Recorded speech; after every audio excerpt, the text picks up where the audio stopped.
a monkey in your pants?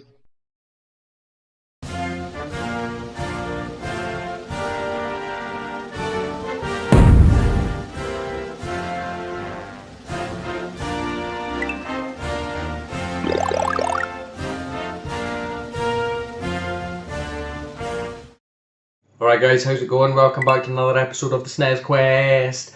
Quickly summarise, for those of you who don't know, I was collecting PAL SNES games here in the UK. Aim was to collect them all. I got to 80 something and I've since changed my mind because I didn't like how they stacked on the shelf because they had no end labels. So I thought, to be a little bit different, I'll go for the North American NTSC games. And I got myself a SNES 2 or a SNES Junior, again to be a little bit different, and I started collecting the NTSC North American games. So, welcome to another episode. It's been just short of a month, I think it is. I don't know how frequently these things will be, just depends how it goes, I suppose. But we will, have to say, some people mentioned on my old PAL videos, PAL SNES Quest videos, I used to have a counter up here running cost for no other reason than just to see what the collection was costing, I suppose. And a few people have asked, bring the counter back, so I'll put it back up there now. There you go. And also at the top there you'll see the games count so far. Obviously this is the third episode. I plan to do 5 games per episode, and we will get on with the shindig and see what games I have picked up this time. One really stonker of a game. I need my head looked at, to be honest with you, but we'll get going. Now the first game that I picked up for this episode is SimCity.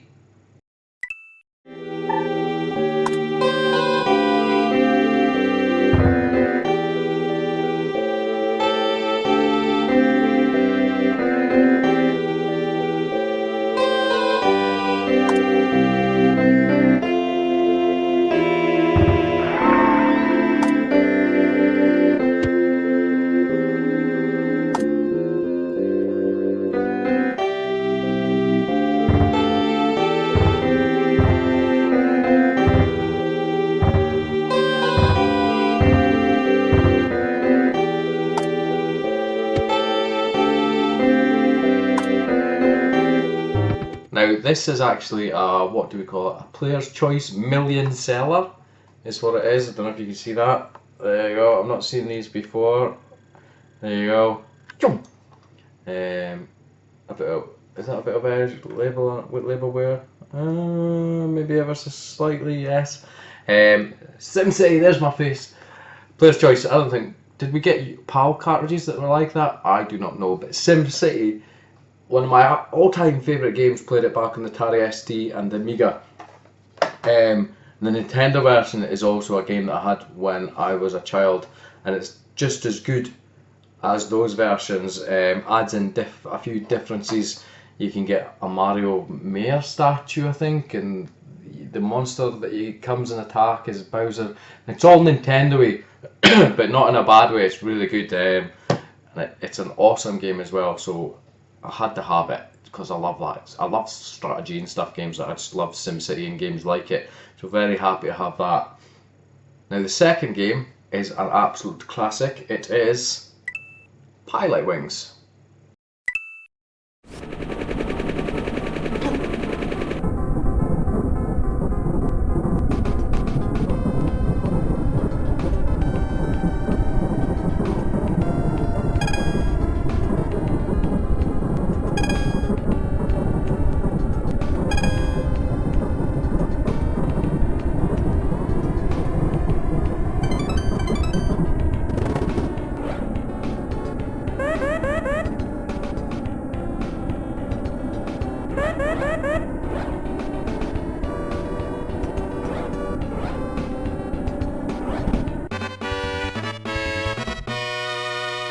Now, Pilot Wings is probably one of the first Super Nintendo games that I played. Good fun, uses Mode 7 graphics, can be quite challenging, but it's a really, really good game. I know some people don't like it for some reason, I don't know why, but I love it.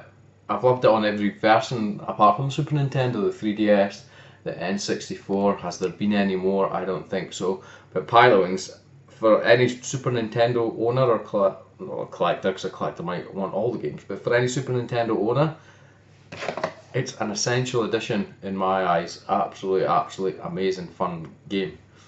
Now the next game that I picked up, which needs a bit of a clean by the looks of the bottom of this card, it's a bit funky. It's had a marker badly tried to be wiped off it, but not very well. I'll get rid of that. Is Super Ghouls and Ghosts.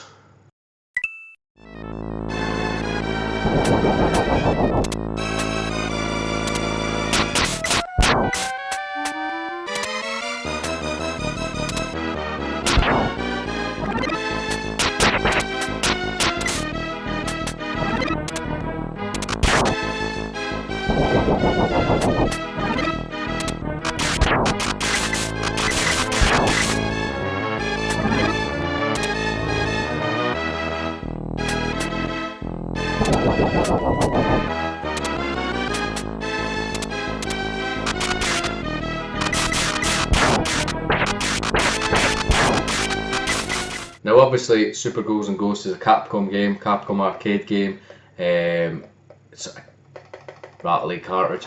It's a game that I didn't have as a child, but it's a game that one of my friends borrowed, and so that's how we played it back in the day. And I think it's a little bit different from the arcade version from what I remember. You can get power-ups and whatever, and there's certain levels as well. I remember the sort of rotate around you, sort of mode 70-ish. But it's a really good fun arcade game, just as good as the original. And actually it's always been known to be a brick hard game. Ghouls and Ghosts, not Super Ghouls and Ghosts is a brick hard game, and this, from what I remember, doesn't fucking differentiate from that. It's still a brick hard game. I've not played it since I've been growing up, Jim, Monkey Spaz, grown up Monkey Spaz. But back in the day, I could hardly get anywhere in that game. It used to do my fucking nut in. But really happy to have it, and I will do a gameplay video of it soon because it's an awesome game from what I remember. Right, so a lot of the games that I pick up, although they're American, not all of them come from America. Some I've bought from Spain, France. I think I've even got one from Germany so far. But a lot of them do come from the UK, surprisingly enough. Obviously people have imported them at some point down the line. Those last three I all bought from the UK, which helps keep the cost down, because if the games creep up beyond a certain point, you have to pay import and all that nonsense from America, so it can get quite costly. So those three games are relatively cheap games.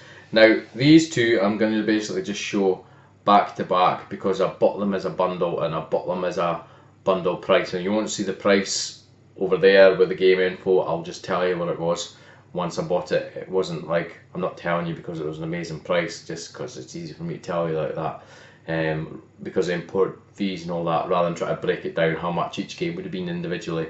But a bundle is what I got these two for. So the first of the bundle is Super Castlevania 4, there you go, and the other game that was in the bundle that I bought was Castlevania Dracula X.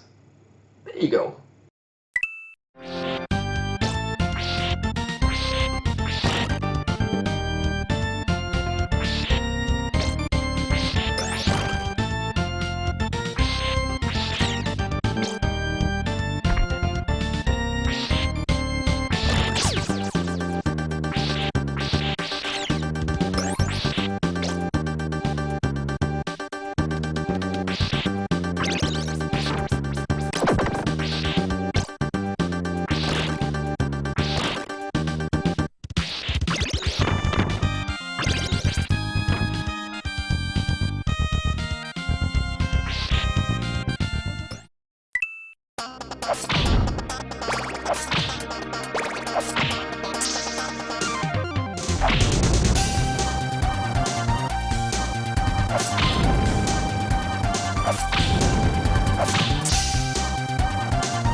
Now, I'll do a blurb then, I'll tell you what they cost.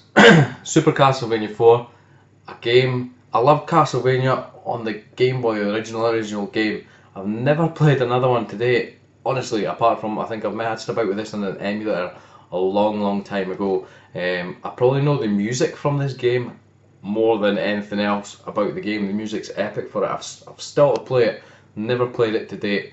I know it's a really decent game, and I really look forward to getting stuck into that basically.